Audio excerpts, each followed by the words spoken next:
So we asked ourselves, has this fiscal largesse, if you want, this expansion of the public debt, first of all, was it desired, was it planned, or did it just happen? So a lot of it was a surprise because the economy performed worse than expected, and because there were many bailouts of state-owned enterprises that were not, if you want, in the initial plan. So part of it was undesired. But we asked ourselves the question, would the economy have done better if there had been more fiscal stimulus?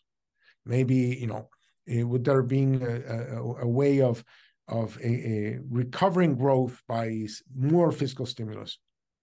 And what we found is exactly the opposite. We found what we call fiscal multipliers to have been negative. That is, that when the government expands, instead of leading to some overall expansion of demand and output, it led to a action of output.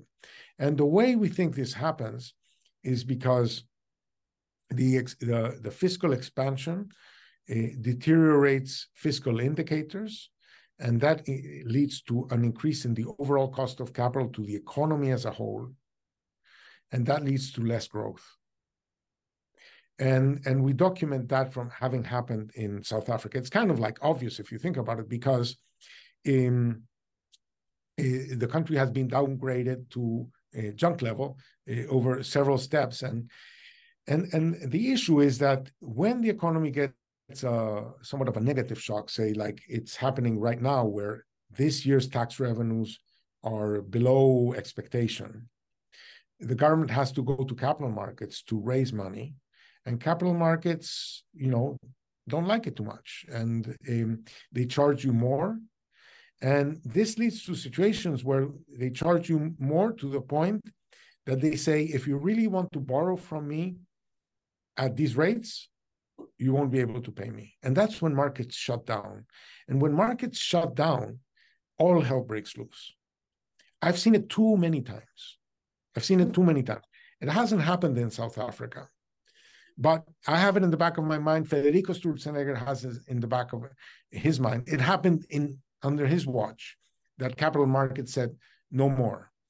And so you don't want to be putting the economy in those situations.